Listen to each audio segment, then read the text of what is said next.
Hello everyone, and welcome to the 224th episode of Analyzing Evil, featuring Mr. Reed from Heretic. To say that I was impressed with this film and this character would be an understatement. In fact, I don't think it's too far-fetched to claim that Mr. Reed might be one of the greatest cinematic villains ever created. He's a character that's incredibly well-written, intriguing, and sinister, but a well-written character is nothing without an amazing portrayal, and Hugh Grant really knocked it out of the park with this one. I didn't think this video would end up being as long as it is when I chose Heretic for an episode, but it turns out there's much more to this character in this film than meets the eye, so it took me a bit to get this one finished, but I think it was well worth it. However, this film is one that's definitely open to interpretation, so as always, if you feel I didn't hit the mark, or would like to challenge anything I say here, please make a comment down below, as we can all only benefit from hearing more perspectives on the topics I discuss in these videos. But because this is such a long video, I do say we just get right into it, but not before I let you know I've started a new gaming channel that you should definitely check out by clicking the link in the description, or the card on your screen. Now without further ado, let's begin.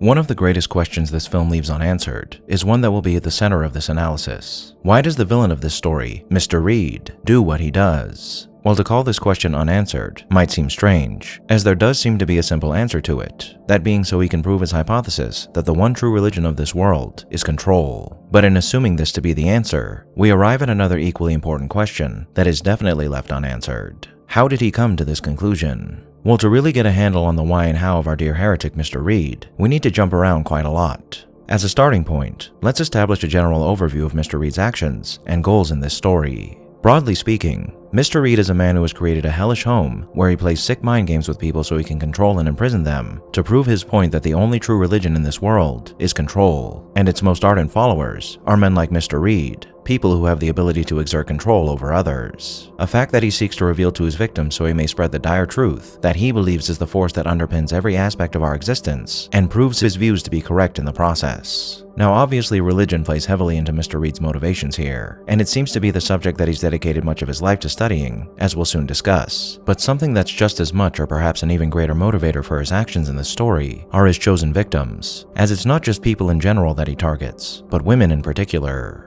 We don't know if Mr. Reed had more victims than were shown to us in this film, let alone the gender of those possible victims. So we're going to operate under the assumption that if he did, they were all women, as we're given nothing to indicate otherwise. So a hatred of organized religion and women are Mr. Reed's primary motivators. But again, we must ask ourselves, why are they a hatred of women and religion, and how did he come to hate them so? Well, we are given several details in this film that I believe provide us with some fairly solid answers. If we start with religion, we find that Mr. Reed has more or less always had an interest in the subject. When he's speaking with Sisters Paxton and Barnes when they first arrive at his home, he poses a question to them about their favorite fast food chain, so he can then make a speech about how he studied the various religions, using the multitude of fast food companies out there as a vehicle for comparison.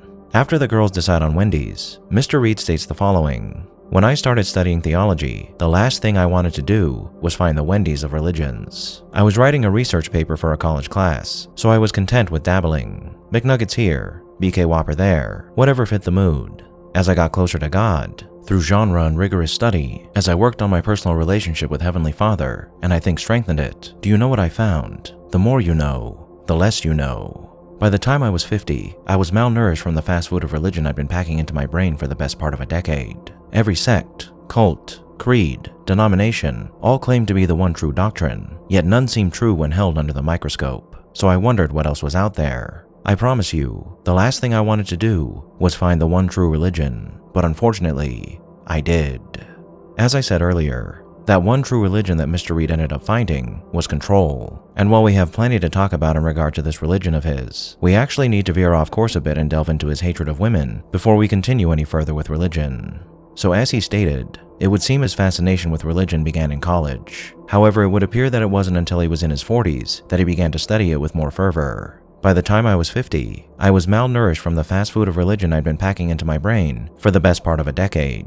This line is intimately important in understanding how Mr. Reed developed his diabolical worldview, but there is another that supports it, that provides us with even more clarity. When Mr. Reed is asking the sisters about their affiliation with the church, Sister Barnes explains that her mother was a convert, and that when her dad passed away, her and her mom auditioned various churches to see if they still believed. When he hears this, Mr. Reed says he knows that feeling very well, and that it's so important to find your faith in a doctrine you actually believe, that doing so is a very, very personal struggle, and that it's a personal challenge that he struggled with for a very, very long time, discovering what is the one true religion. When he says this, he says it with a hefty dose of emotion that indicates he also suffered some tragedy in the past, much like Sister Barnes did, that caused him to follow the path he has. But what could that tragedy have been? Well, I think whatever it was, it surely has to do with a mysterious person that is often mentioned in this film that we never meet, but I believe definitely exists, or existed at some point: Mrs. Reed.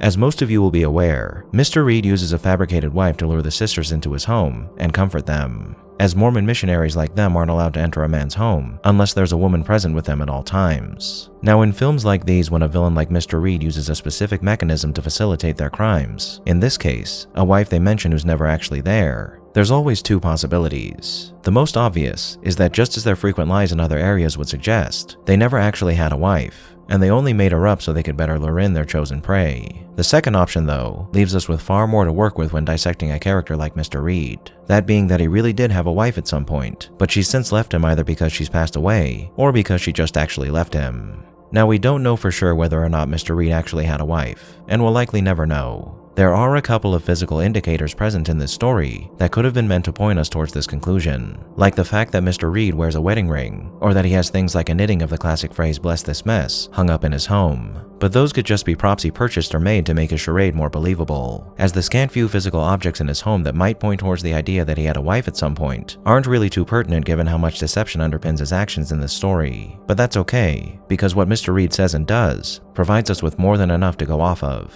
and I'd argue that him having a wife in the past only makes too much sense and enhances his character. And either reason for her not being with him anymore would have provided Mr. Reed with plenty of motivation for doing what he does in this film and developing his twisted worldview. If his wife passed away at some point, it's possible that Mr. Reed prayed and prayed to whichever god might answer him to save her, but no matter how much he prayed, nothing happened. No miraculous recovery, nor divine salvation through the efforts of a skilled doctor. If he was already religious when this happened, then this lack of response from a divine being would have broken his faith. But if he was the skeptic he seems to be in this film at that time as well, then it would have only confirmed for him the notion that there in fact are no divine beings in this universe. So in the wake of his wife's demise, he decided to delve further into the religious study he'd already dedicated much of his life to, and after running through all the information he could get his hands on, he concluded that all religions deal in one thing, and one thing only: control. And just as songs, board games, and many other things in this world tend to be derived from something else, or outright copied, so too has every religion been just another iteration of the same old control that the first group of people tried to exert over other people. And so during many years of lonesome despair, and instilling within himself utter madness as he delved further and further into the subject, Mr. Reed decided to spit in the face of this uncaring universe by controlling the fate of other women so he could return some agency to his world, while also expressing his pain in a most gruesome fashion. But that seems like a bit of a stretch, doesn't it?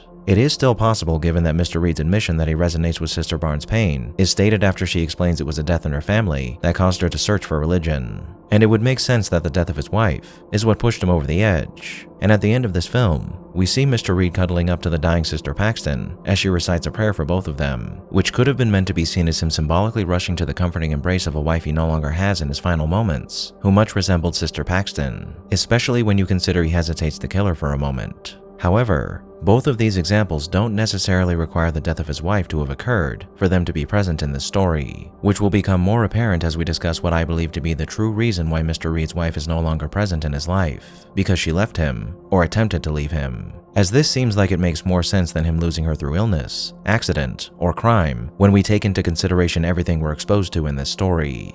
As we've already discussed, Mr. Reed clearly seems to despise women, as he specifically targets them in his criminal endeavors, as far as we know at least. And considering the only woman in Mr. Reed's life that we're given mention of in this story is his possible wife, I'd argue that she was the one who began the overwhelming disdain he holds within him for women that he clearly displays in this story, and that disdain likely began when she left him, or tried to leave him. As far as why his wife left him, we can only speculate, though chances are it has something to do with his obsession with religion, as such an intense fixation would have undoubtedly undermined his marriage. Now, it's possible that the line I mentioned earlier, the one where Mr. Reed explains that by the time he was 50, his brain had become malnourished from studying religion for the best part of a decade, explains exactly when she left him. We're never given an age for Mr. Reed in this film, but if we assume that he's supposed to be the same age as Hugh Grant, who was 63 at the time this film began production in late 2023, then that timeline would make a lot of sense. First, he began delving heavily into his studies on religion. Then, after a decade of such intense study, his wife had enough of his obsession and decided to leave him when he was 50. That would leave 13 years between his wife leaving him and the beginning of this film, which should have been plenty of time for him to modify his house and capture or murder many victims. However, it's also possible that his decade of study began after his wife left him, and that was the tragedy that pushed him into pursuing this course of study further, which would probably still mean that he began committing his crimes at age 50. Whichever scenario is true honestly doesn't matter all too much in the grand scheme of things, as whether she left him because of his religious studies, or he amped up his studies in response to her leaving him, gives us the same outcome. But it is fun to speculate regardless. However, something else we can only speculate on is whether or not Mr. Reed's wife just left him, or if she declared she was leaving him, and then ended up becoming his first victim.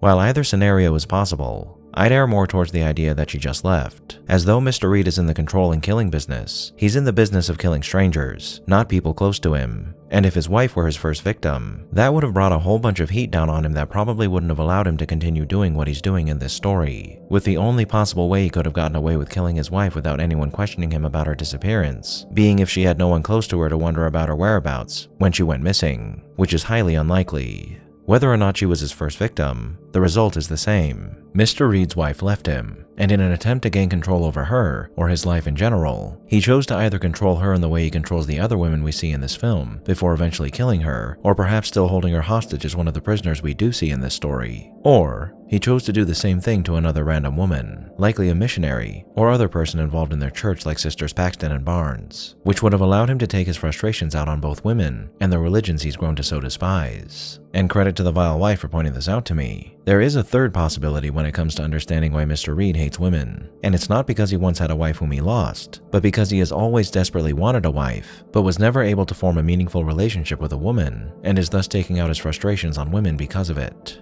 "I've never had a Wendy" is a line from Mr. Reed that we receive after he and the girls decide Wendy's is the best fast food restaurant, one that he delivers while staring creepily at Sister Barnes. And while that line could have just meant to be seen as a lecherous jab at Sister Barnes, this, along with his actions in this film, could indicate that Mr. Reed so hates women because he's never been able to connect with them in the way he desired. And everything that we just discussed that supports the idea that his madness was instilled by a wife who died or left him could also apply to him never having a wife at all. But again, no matter which possible backstory for Mr. Reed is the correct one here, the result is the same. Mr. Reed becomes the man he is in this story. Now, who knows whether or not Mr. Reed was intending for his first crime to be a one-off thing or not. But regardless, after punishing his first victim, I imagine Mr. Reed discovered something that was rather revelatory. The overwhelming feeling of pure ecstasy that a man like him receives from exerting control over others. The intoxicating liquor that is the power over life and death that coursed through his veins as he took control of not just his wife, or women in general, but his own fate. In the process also proving that his warped and twisted worldview is correct.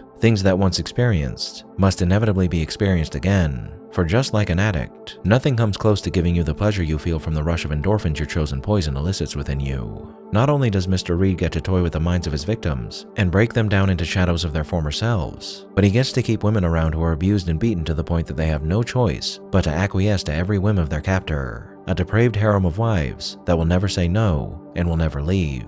Wives that undoubtedly receive a significant amount of sexual abuse alongside their daily doses of mental and physical abuse. As Mr. Reed does offer us a bit of lecherous behavior at points in this film, like with the aforementioned Wendy line, or at the end of the film when he's gently caressing Sister Paxton as he reveals all that went into bringing her into the damp and decrepit dungeon she ends up in.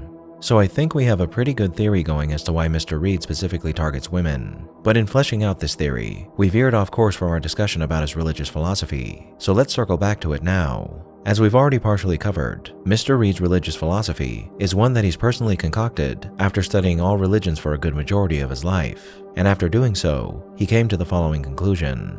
All religions were created with one sole purpose: to allow powerful humans to control less powerful humans in the interest of enriching and empowering themselves further. And as that is the one true purpose of all religions, control, that makes control the one true religion. Now, Mr. Reed states to the sisters at one point that he never intended, nor did he want to find the one true religion, but he did. And while that may seem like an odd thing to say considering such a discovery is groundbreaking, it does make sense that he would feel this way. Not only did Mr. Reed arrive at this conclusion via his own tragedies and trauma, but he's boiled down years of study into the mystical and esoteric into one hard truth that's really quite dreadful, turning a process which he once likely found immense joy in into a single fact that has rendered his view of the universe and humanity in general into one that's mired in manipulation, coercion, deception, and ultimately, futility. With everything he or anyone else is, and has ever done, being boiled down to the fact that everything we are was manufactured by the ideas and actions that came before us, and the ones that continue to influence us as we live out our lives, the control exerted by others coming from all angles, that molds us into who we are. When Sister Paxton asks Mr. Reed why he does what he does towards the end of the film, he gives her the following response. The question is, why do you all let me? You are here because the ideas of others have influenced every single decision you've made since the day you were born. And I was able to predict every decision you've made tonight because of that. You have allowed them to dictate every decision of your life. They decide who you worship, where you worship, what you worship. They even dictate the garments you wear under your clothes. The thing is, Mr. Reed is both right and wrong here. He's right that most, if not all religions in this world, try to control their flocks in various ways. And he's right that everything around us heavily influences who we are and what we do. However, he's wrong in the way that he perceives these things. As far as religion and control goes, Mr. Reed claims that all religions seek to control you, and so control must be the one true religion. However, to say that this is what all religions do just by existing is wrong, as it's more appropriate to say that that's what all organized religions do. So Mr. Reed in fact did not find the one true religion. Rather, he found the mechanism that organizations, specifically in his case organized religion, used to manipulate their followers in thousands of different ways. That mechanism, of course, being control in all its many forms, and he has made that his personal religion. Every single organization out there, whether it be a company, government, religion, or anything else, harnesses the will and power of many individuals to instill within their number varying degrees of personal power that are derived from their allegiance to said institutions, so they can both empower and enrich themselves, while also carrying out the plans or spreading the ideologies espoused by these organizations. And it's no different with religion. When people who do have a chosen faith begin banding together and pushing their own agendas in the name of the faith they claim to represent, that's when things can get very, very messy. Not always, as there are plenty of religious organizations out there that do much good in the world. But chances are, if you study the ways that religion has attempted to, or does control people, you'll find that those controlling aspects are always derived from an organized religion created by a group of people, rather than an individual, or through an individual who desired to control people, and thus created an organization to do so, with cults being a fantastic example of this. But it's not just cults that have unleashed horrors upon this world in the name of faith, and those who control the faithful. How many wars have been fought for faith and the glory of a god or gods? How many cultures have been molded by the parameters set upon them by their respective churches? How many crimes have been committed in the name of faith? How many lives have been steered onto a course they might not have taken because of the influence of all-pervasive religious organizations in our society? Too many to count, but much the same can be said for any organization that espouses a certain philosophy, as you can ask the same questions when examining political parties, governments, companies, etc. Religion, as problematic as it has been throughout our history in many different ways, is most problematic when it's organized, like anything else. No human has ever been harmed by another who chose to follow the words of their chosen holy scripture, who then keeps to themselves. A Christian holding to the tenets of the Bible of his own accord, in his own home, is about as harmful as a Buddhist, Muslim, Hindu, or any other who does the exact same thing. That isn't to say that individuals who ascribe to a particular religion are incapable of controlling the people around them on a smaller scale, and that control is only the realm of large groups, because it's not, especially when it comes to their own families. There are plenty of people out there who have raised their children in a faith, who then use that faith to dictate which direction their lives will go in, some in gentler ways, others in much harsher ways. And in many ways, a family can be seen as a type of organization, and one that is thus subject to the will of those who decide what that organization will do. But even when taking this into consideration, you can't really call an individual controlling their family in any way through their religion evil at its core. You certainly can when an individual unleashes evil through controlling their family in this way, but a level of control being placed upon you by your parents or other family members in some way is impossible to avoid, as that's not the way the world works. We aren't born, thrown outside, and told to figure it out. We are raised, And even if your caregivers don't push any sort of religion, philosophy, or ideology on you, and you live in a bubble where no other ideas can influence you but your own, you're still going to be subject to control regardless. As if you don't figure out how to do something yourself, then you're taught how to do it by someone else. As an example, if as a child you came across a banana and couldn't figure out how to open it, then chances are someone showed you how, and from then on, you open that banana the way that they showed you to open it. And so even in this insignificant way, you have been influenced by another to do something in a way you might not have if they weren't present, and have thus been in a sense, controlled. But no one in their right mind is going to tell you that being influenced to open a banana a certain way is bad or evil, because that's ridiculous. I've talked about this a lot in many different videos, but the influence of those around us and our environment ultimately shape who we are more than anything else. A simple example of this can be found in the following thought exercise. If you take a look at the life of a person that was born in, say, China, that is then raised by their parents in China, you'll probably find that who they are as a person is heavily reflective of Chinese culture, with the majority of the people and ideas they're exposed to, the language they speak, the food they eat, and the media they consume being derived from Chinese culture. However, if you took that same person and placed them in a home in Germany with two adoptive German parents from birth, you'd find that who they are as a person is more so reflective of their German upbringing. And this is because it is not the fact that a person, who in this example is ethnically Chinese, makes them who they are. It's everything else around them. Despite this, we are all still capable of making our own decisions at a certain point, and as much as those decisions may be influenced by outside factors, they are still our own. And again, calling this type of control the one true religion of the world, and something that needs to be exposed to people in a brutal fashion, is ludicrous. So you see, it's virtually impossible to avoid the type of control that Mr. Reed believes to be the one true religion. And while control can be a horrid thing, for him to claim that in general, the ways in which we are all controlled is malicious, is just wrong. And to build an entire religion for oneself based upon the idea that control is the truth, is an idea that can only come from the mind of a very sick man who has let his malice overrule any sense of reason when it comes to this subject. What Mr. Reed also ignores here is the idea that we all have free will, and in fact, he seems to be hedging all his bets against the idea that we do. In the banana example I used earlier, perhaps the person who showed you how to open a banana did so by opening it from its stem. But after years of doing the same, you discovered that it was more efficient to open it from the root, making a choice of your own accord to do so. Or perhaps you saw someone else doing it, and then chose to do so yourself, because it seemed the better way to do it, which would mean you've been influenced once again, or as Mr. Reed would prefer to call it, controlled. But even if you chose to start opening that banana a different way because you saw someone else do it, you still chose to do it of your own accord. And while everything in this world influences you to make choices in certain ways, ultimately, your choices are your own, regardless of who or what attempts to control you. Even in a controlled environment like the one Mr. Reed has created, the fact that we are predisposed to making certain decisions due to the way we're raised, or due to what we've been exposed to causes us to behave in certain ways, isn't confirmation that control is the end-all be-all of our existence. It's just a simple fact of life, and Mr. Reed claiming otherwise is just a crutch he uses to support his horrific worldview, and something he can use to justify his nefarious actions. In truth though, as much as Mr. Reed talks about control being the one true religion, it would be more appropriate to call manipulation as one true religion, as clearly control is not as nefarious as Mr. Reed would have you believe. And as much as one can learn to control others certain ways, manipulation is a devious skill that can be honed to great effect if one so desires. So what Mr. Reed discovered through studying religion is that manipulating people is one of the greatest evils in this world, as the way some people manipulate others actually does decide the fate of each and every one of us to a certain degree. But instead of recognizing that, and perhaps making an effort to reduce some of the harm organizations who control others do in this world, he's chosen to become just like them, and in the worst way he possibly could. Why?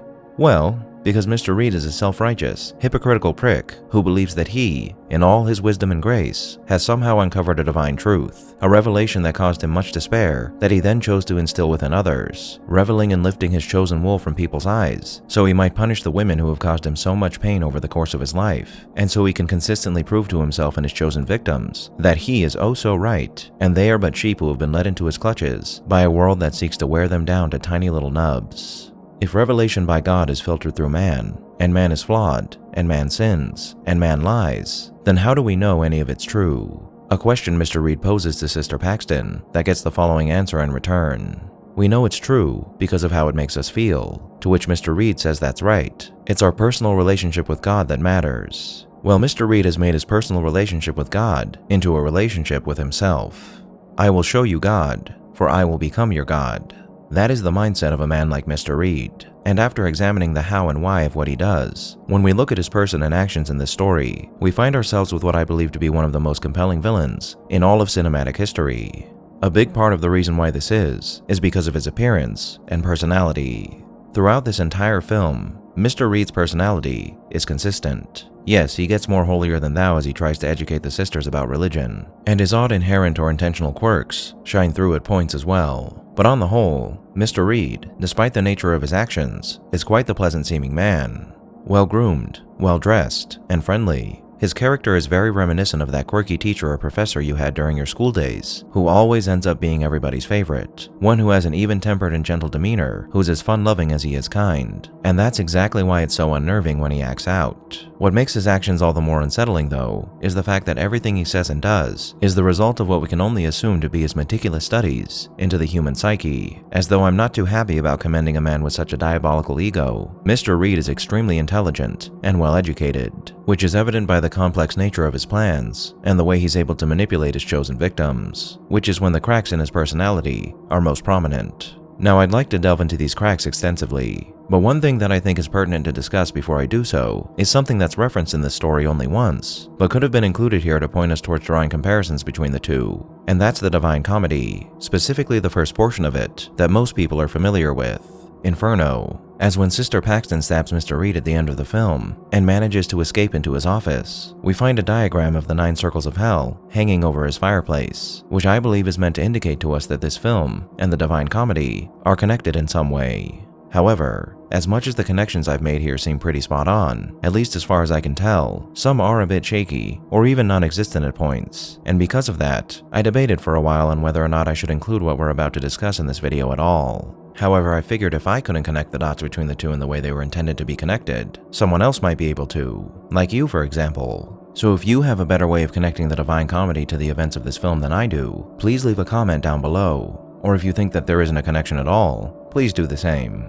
With that in mind, I did make sure to look up this movie and the Divine Comedy together in a Google search to see whether or not I was way off base here, and when I did, I found a post over on Threads by Danielle Price 007 that I found to be helpful in pointing me towards things I might not have noticed otherwise, and I'll be referencing it a few times as we move forward. And if you'd like, you can check out this post for yourself by following the link down in the description. Now, Mr. Reed has quite a lot of religious icons and references strewn throughout his home, so this picture being present in his home might not be any more significant than any other piece we see throughout the film. However, there are 4 things that cause me to believe this particular piece is far more important than the others. First is that this diagram is hanging in what is arguably the most prominent place to hang a picture or painting in a room, or one's home in general, right above the fireplace. And out of everything the filmmakers could have put there, they chose to put a diagram of the 9 circles of hell, which leads me to believe that this particular piece holds more importance than anything else in his home. The second, third, and fourth clues go together, and they have to do with Mr. Reed's speech about iterations, the fact that his home is a sort of hell, and that all the sins associated with and the appearance of the 9 circles are either reflected in his home, his actions, or present in this story in some other way. One of the more prominent tactics Mr. Reed uses in his attempts to break the faith of Paxton and Barnes is found in his speech about iterations and derivations that can be found in the various religions of the world. And it would make sense that just like his own personal religion of control, that his methods would also be an iteration of something. In this case, an iteration of hell, and most if not all of the sins attributed to each circle. Well, to find out if this idea has any merit, let's start with descriptions of each circle and what they represent, and compare them to some of the events of this film. Descriptions that I'll be taking from the website historylist.org or the Wikipedia article on the 9 circles, links to which you can find in the description. The first circle of hell, Limbo, is described like so. The first circle is Limbo, the space reserved for those souls who died before baptism, and for those who hail from non-Christian cultures. They live eternally in a castle set on a verdant landscape, but forever removed from heaven. As far as how this description pertains to this story, we could consider the exterior of Mr. Reed's home and the grounds as being representations of the castle and verdant field, and the sister's uneasy arrival at his home would thus represent this first circle, as the term being in limbo is used to describe uncertainty, though I will admit this is one of the comparisons that I'm less confident about, so if you have a better idea, let me know. Our reference to the second circle, however, is much more concrete. In the second circle of hell are those overcome by lust. These carnal malefactors are condemned for allowing their appetites to sway their reason. These souls are buffeted back and forth by the terrible winds of a violent storm without rest. One of the first things Mr. Reed challenges the sisters with when they enter his home is the historic Mormon practice of polygamy, a clearly lustful conversation, and not too long after this conversation, we find Sister Barnes looking outside to discover that the rain that was pouring when they arrived has evolved into a gusty blizzard. So I'd say this is an excellent nod to the second circle. The third circle is the circle of gluttony. In the third circle, the gluttonous swallow in a vile, putrid slush produced by a ceaseless, foul, icy rain. The reference here is found in the scene where Mr. Reed unveils his prophet, who comes into his basement to greet the sisters with a pie that she then consumes whilst water from the fractured ceiling pours over her head, which seems to be a pretty spot-on reference. Now the fourth circle, greed, was the hardest for me to correlate with this film. Those whose attitude toward material goods deviated from the appropriate mean are punished in the fourth circle. They include the avaricious, or miserly, who hoarded possessions, and the prodigal, who squandered them. The hoarders and spendthrifts joust, using great weights as weapons that they push with their chests. Here too I saw a notion of lost souls, far more than were above. They strained their chests against enormous weights, and with mad howls, rolled them at one another. Then in haste, they rolled them back, one party shouting out, "Why do you hoard?" and the other, "Why do you waste?" The Threads post I mentioned said that it's perhaps Paxton's strong desire for the truth that leads her to climb down into the cave that leads to Mr. Reed's secret hoard of women, which is possible, but other than that, I really have no idea. So again, if you do, please let us all know down below. The fifth circle, wrath, seems fairly easy to connect to Mr. Reed, though it might not seem like it at first. In the swampy, stinking waters of the river Styx, the fifth circle, the actively wrathful fight each other viciously on the surface of the slime, while the sullen, the passively wrathful, lie beneath the water, withdrawn into a black sulkiness which can find no joy in God, or man, or the universe. So as Danielle pointed out in her post, when Paxton descends to the true basement of Mr. Reed's home, she's forced to slosh through fetid pools of water. So there is Mr. Reed's wrathful marsh. As for wrath being present as an emotion in this film, we do find Barnes and Paxton quite angry at points, but I think the real representation of wrath here is Mr. Reed himself. The passively wrathful lie beneath the water, withdrawn into a black sulkiness which can find no joy in God, or man, or the universe. Sounds like an accurate description of a man who has rendered his life's work into a somber truth that caused him to become resentful of religion, God, and all those affected by it. The sixth circle, heresy, is described as being a place where heretics are condemned to live out eternity, trapped in flaming tombs. But aside from Mr. Reed's victims being trapped in the hell that is his home, this description isn't really mirrored anywhere in this film. However, the movie is called Heretic for a reason, as Mr. Reed espouses heresy about every single religion, and is a heretic. Go figure. But heresy isn't limited to just his character, as both Barnes and Paxton are heretics in their own ways, most notably through the fact that Sister Barnes has a birth control implant, which goes against the teachings of the church, and when Sister Paxton admits towards the end of the film that prayer doesn't work. And the heresy of not just Mr. Reed, but the players in his games, is something we'll be talking about a bit more later on. Much like the appearance of the sixth circle, the appearance of the seventh circle, violence, is something we can't really find in this film, as it's supposed to be a place separated by 3 rings, where the punishments range from being submerged in a boiling river of blood and fire, being transformed into trees and bushes that are constantly torn at by harpies, being pursued and attacked by savage dogs, and suffering in a desert of burning sand whilst burning rain falls from the sky. But violence is a pretty key component of Mr. Reed's machinations, so I'd say that's all the connection we need to draw between the seventh circle and the hell that Mr. Reed has created. The connection between the eighth circle, fraud, and this film is fairly obvious, as Mr. Reed is definitely a fraud in almost every way, but this time the description of this circle can be connected to something in his home. The eighth circle is a large funnel of stone, shaped like an amphitheater, around which run a series of 10 deep, narrow, concentric ditches or trenches, called bulge. Singular, bulgia. Stairs can be seen as a sort of funnel for people, and there are 2 stone staircases that lead down into Mr. Reed's stony basement, which is a sort of amphitheater where he conducts his show, something that we discover after he initially presents 2 doors as being the rear exit to his home, which is something that I would say is quite fraudulent. Now the ninth and final circle of hell, treachery, can also be seen in many of Mr. Reed's actions, as the man is quite treacherous. The description of this layer, though, can also be found in this film in a few different ways. Dante finds himself within a frozen lake, the ninth circle of hell. Trapped in the ice, each according to his guilt, are punished sinners guilty of treachery against those with whom they had special relationships. The lake of ice is divided into 4 concentric rings, or rounds, of traitors corresponding, in order of seriousness, to betrayal of family ties, betrayal of community ties, betrayal of guests, and betrayal of lords. In the very center of hell, condemned for committing the ultimate sin, personal treachery against God, is the devil. Lucifer is a giant, terrifying beast, trapped waist deep in the ice, fixed in suffering.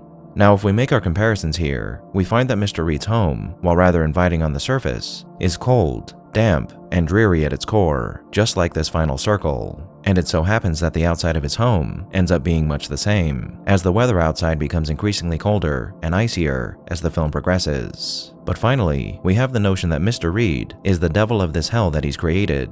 And he, while far from being as much a victim as the people he preys on, is in a way a victim of his own designs, the devil frozen in a hell of his own creation, who languishes in an existence mired in pain, loneliness, hatred, and egotism. So those are the ways in which components of Heretic are similar to those found in Inferno, at least as far as I could tell. And what you may have noticed as we went through these comparisons is that while his crimes, actions, the setting of this story, and Mr. Reed himself either embody or hint towards various sins, there are a few that can be found within his victims as well. But what matters the most as far as Reed's character and the evil in this story goes, is that these connections only highlight the diabolical genius of his character and emphasizes for us the fact that Mr. Reed has an intimate understanding of human desires, emotions, and psychology, which has made every crime he committed before this story and the ones he commits during it possible.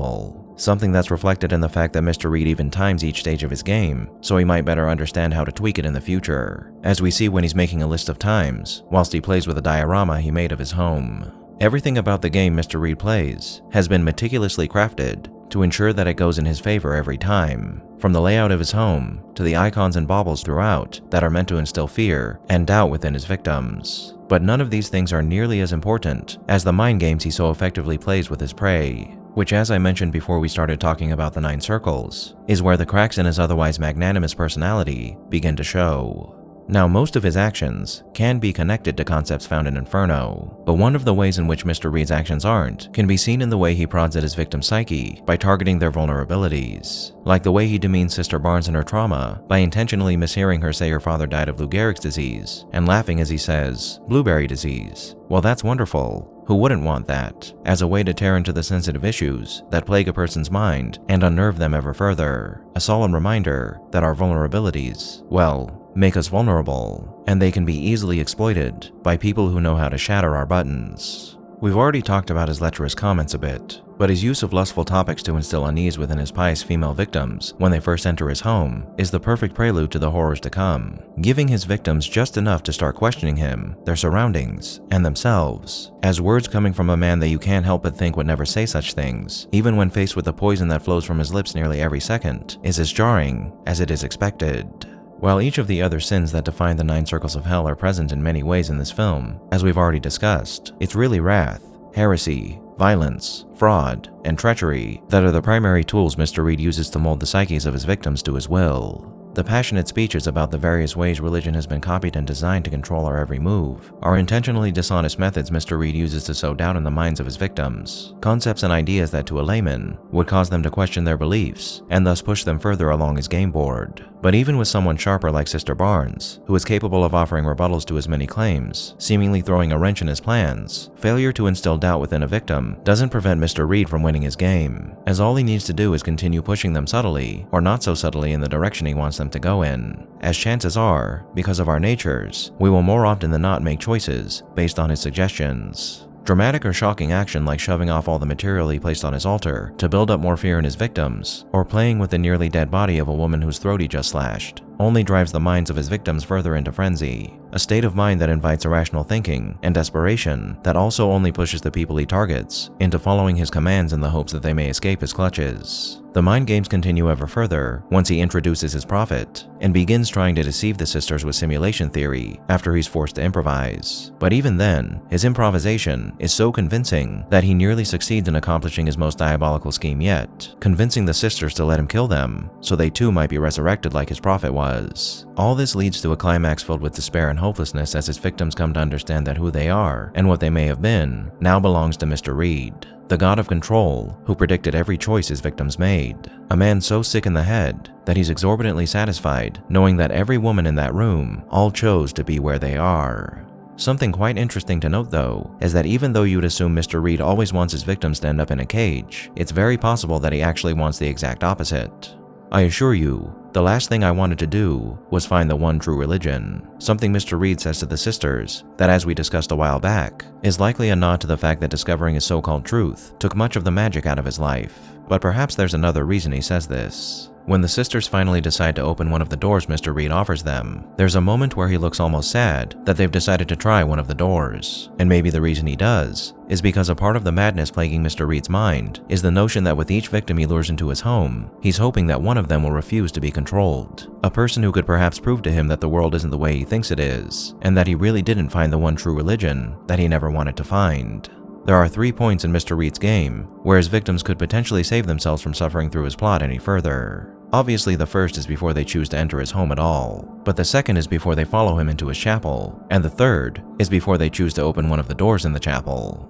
At each of these points, it's reasonable to assume that Mr. Reed's victims could make the choice to go no further into his home. So I think it's also reasonable to assume that if they did, Mr. Reed might still try to coax them further, yes, but ultimately, he'd leave the choice up to them, as despite his drive to prove that control is the one true religion of our world, he doesn't seem to be the type of man who'd try to carry out an experiment like this in a dishonest or spiteful way if things don't go according to plan. Regardless, most can't resist his allure, and I'm sure most, if not all, the people who crossed over his threshold eventually ended up in one of his cages, or worse. But at the end of this story, Mr. Reed's reign of terror is fortunately ended by Sister Paxton. And now that we've arrived at this end, and after all we've discussed, what is there to say about the horrid monstrosity that was Mr. Reed?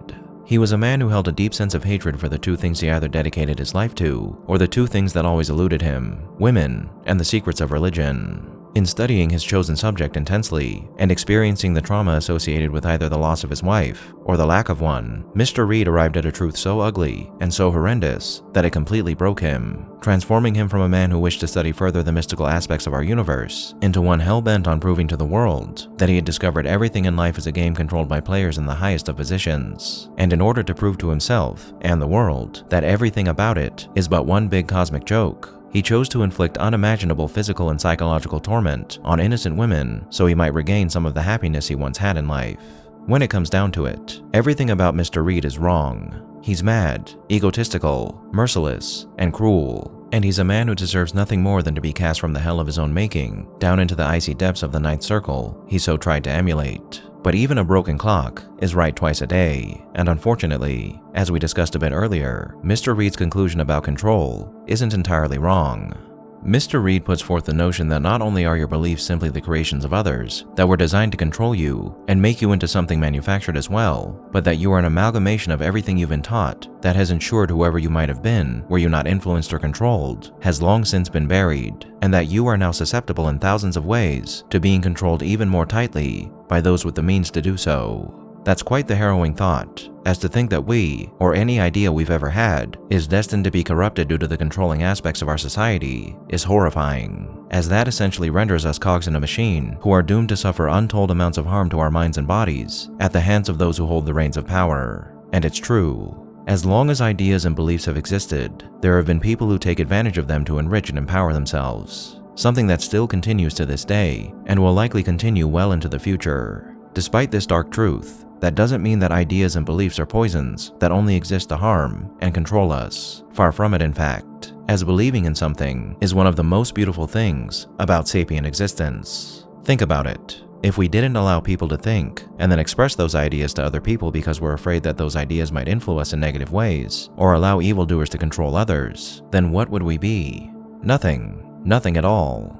Without ideas and the resulting philosophies, ideologies, inventions, and religions that were born from them, we'd still be living in caves and fighting for every meal we eat. As how does one progress from hunter-gatherers to society and civilization without them? Even if you believe that we in this universe were created by a deity or many deities, and that religions are the result of divine intervention and not the designs of man, it's still true that we'd be nothing without ideas. For what is Holy Scripture but a collection of the thoughts and designs of higher beings that are meant to propel us to greater heights? Yes, the control malefactors exert over us due to their abuse of ideas and beliefs is terrifying to think about, but nearly everything worth having or experiencing in this world has terrifying aspects to them, because unfortunately, it's natural. Someone who loves muscle cars is well aware that they could die at any time while driving one in many different horrific ways. But does that stop them from doing what they love? No, it doesn't. The ocean is a place of beauty and wonder where one could enjoy a world of experiences that will change your life.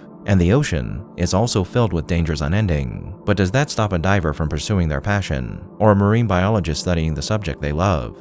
No, and you could apply this line of thinking to anything and everything in this world, including beliefs. Whether they be small or great, beliefs make life worth living, and no amount of manipulation of those beliefs will make that untrue. For it's not beliefs themselves that are wrong, it's what people do with those beliefs to abuse others that's wrong. And even if we all might be heretics in some way, that doesn't invalidate our beliefs in the slightest, for they are still things of beauty that provide us comfort, purpose, and direction. Something that Mr. Reed, a man so mired in the idea that he knew the one truth, and must prove it as well, was incapable of understanding. For a mind embroiled in pain and madness is one that's entombed itself in an iron casing of false comfort and assuredness of its own making that even the hottest flames of logic cannot penetrate. A mind that is doomed to suffer through the overwhelming despair that it creates through its own evil.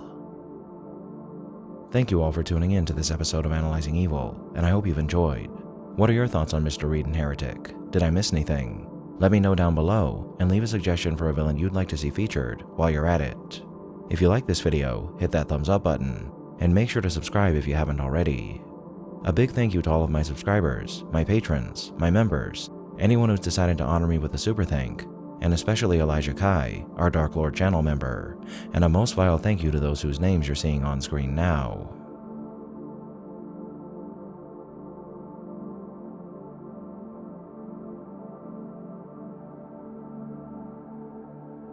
Join the channel's Discord server and subreddit to interact with myself and the community, and follow me on the social media platforms listed below to keep up with the channel.